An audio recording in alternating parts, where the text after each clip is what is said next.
Welcome back to In My Uni Era, the podcast where we talk about all things uni life. On today's episode, we're going to be talking about societies and making money at uni. And on today's episode, we have Hollie, who's my co-coach at said society, but we'll get into that in a bit.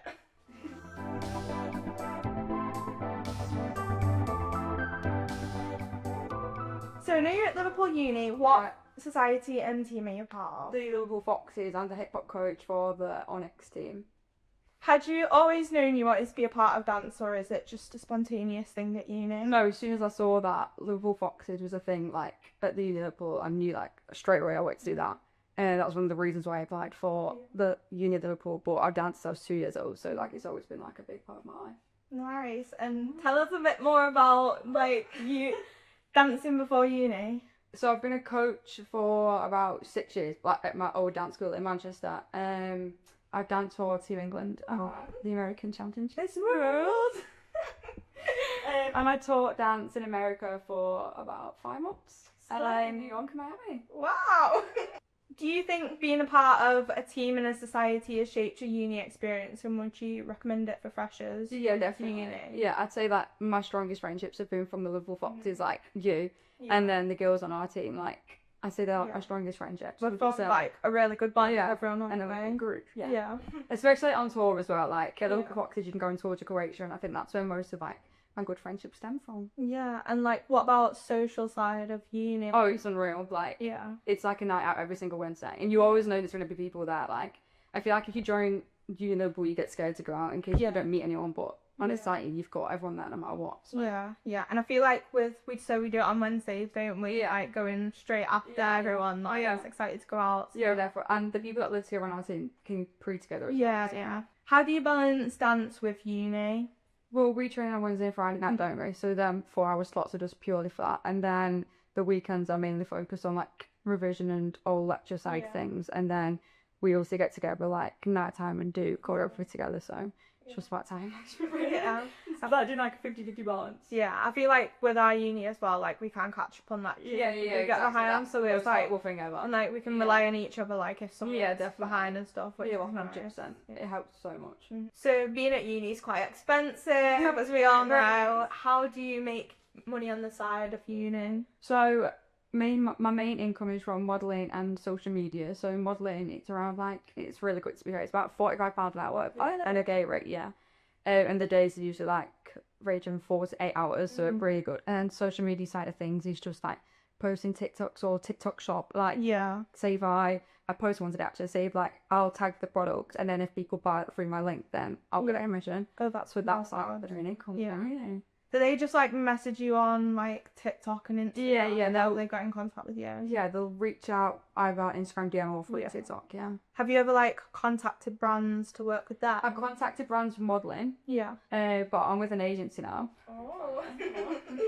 So they don't get in touch with the brands, but at the start of modelling, I get in touch with brands. I'm like, I don't want to be this. Is there anything like for students coming to uni that like want to get into modelling or social media that you would look at? I'd definitely say to shoot everything, like literally like everything, like be real. Like I think it's quite easy, like do like day in the life. And especially if you live in a house, like with those like me and you do, like film everything that happens in the house because it's short. All of these funny things happen, like just when you're cooking and stuff like that, like film everything. And then modelling wise, like I found a photographer as soon as I came to Liverpool, and she did my whole portfolio for me. I was Liverpool's a new city as well, so just like finding like people that I hear that link to social media modelling. How do you budget the money that you earn? Because obviously like weekly like food shops and all that stuff at uni. How do you do that? Well, food shops, I always have to put away like it's like £40 for a food shop every week. And then we have dance to pay for, so I've always got a lot. And then the rest is really just like nights out. With friends. But no, I always put away money for food shops, and then if I put a paying stuff like dance or anything like that. Well, it's okay. Also, like linking back to like the society side, like talk about the finances, and like paying for all of that as well. It's expensive. It's really expensive to be part of this like society. But it's worth it. It's definitely worth it. Obviously the nights out can cost money, but like that's just me, and because it's a club, like we do get money off our own, so that helps. AU membership, that's expensive. That's good. At least you get so much included. Massages, that's no problem. And insurance if we fall, but there's nothing to do. Like, sorry. Oh yeah, we've got that. Did you save up before you came to uni? Like, did you do any jobs in the summer? I actually did. Yeah. Well, linking back to dance, it was Yeah. America. So just before I moved to Liverpool for my first year, I've just come home from America. The dancing job, and I think that was like, it was such good pay. I think it was like £2,500. So then when I know it's so but the teaching was just a few months. So yeah, I think it was amazing. And then I just had all that for when I came to uni. Then it went in like 2 weeks. Yeah, I mean everyone I know like spent like £3,000 the first month at least. I actually, so I had that I saved up, and then what's it called? Me turn 18. Like you get me. Just trustful, yeah. Trustful. I had that as well. No when. And like the thing that you did in summer, like teaching. Yeah. How did you get into that? Was that through like contacts, or did you just apply for that? No, I just applied online. It's like similar to Camp America, but mine was a bit different. It was like a sports camp. Yeah, I just applied online. Do you recommend that? Oh my god, yeah, it was the best thing I've ever done in my life. Like one of our closest friends, she's from Wolverhampton, but I met her in America, and then she's like one of my bestest friends now. So.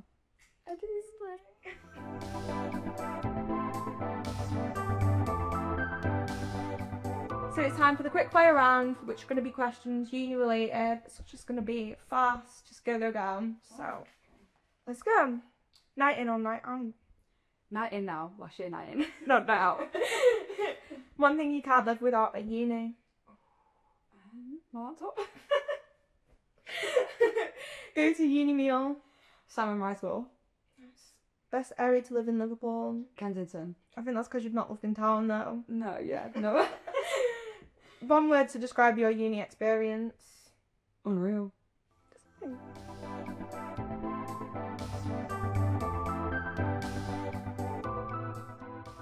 It's time for one of my favourite segments on the podcast, Uni Confessions. This is where guests spill the tea about the most funniest, embarrassing stories whilst at uni. So Holly, what's your uni confession? It's not really a confession, it's more like drama. Yeah. Well, okay.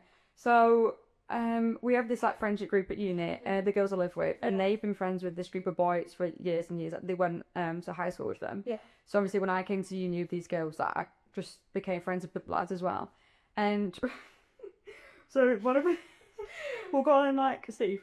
Anyway, so me and Steve, like, we'd kiss a few nights, so like every drunken night out we'd kiss, like, but it was never anything serious. Like, I never liked it like that. There was no feelings involved. It was just like one of them ones. And then that was it. Like months and months later, like I got a boyfriend who I'm still with now. Anyway, so we all go on this night out. Steve's not there. Just all the girls that I'm friends with, and then we're all just sat down at this karaoke bar. I'm talking to the girls about chop. We'll call him Bob. Talking to the girls about my boyfriend, just like normal conversation, and that's it. And then next minute, this thing appears at my shoulder. I'm like, what is that? And it's this girl like, excuse me. I was like, hello. She was like, what is this with you, my boyfriend? I was like, who are you? And she was like, I know that you like my boyfriend, like, and like, what's happened? And I was like, what is going on? She was like, no, you were staring at me like what? I did my words muddled up. Anyway, here's her and two of the girls, and they was just screaming in my face about this boy that I'd kissed a few times, like, on a drinking night out. And I was like, what is going on? And he was screaming in her face, and he was like, I saw you mime that you was going to stab her. I was like, what? He was like, I've been sat down with my friends. I was like, what? I'm going to stab her. Like, I was carrying out my pocket. Yeah. And he was like, no, like, we'd read your lips. She was talking about. I was like, I don't know your name. Yeah. I really don't know your name. Anyway, they was getting loud and loud in my face, and I thought, it's winding me up now. And I just said, like, a little vodka lemonade it next to me. And I was just like, boom, went all over it. Oh my god, I can't believe you spilled that, like, nice of a drink on them. No, it was a waste, but it was worth it. So, drenched, and then the girl was Steve's girlfriend, or? Steve's girlfriend and her two friends. Okay. And he just came over, screaming at me. Jesus. And then I think he went on for like 3 hours outside, just me and her back and forth, back and down. And was great all the way by the bench, and I was like, and then did you stay out after that? Oh, and then she was outside, and I was like, oh, she's there, I'm going back out. Yeah. I don't really confession. Drama, yeah, I feel like we've all got loads of drama in you though. Thanks, Holly, for joining on this week's podcast, and thanks to everybody who's watching or listening. Hope to see you on the next one.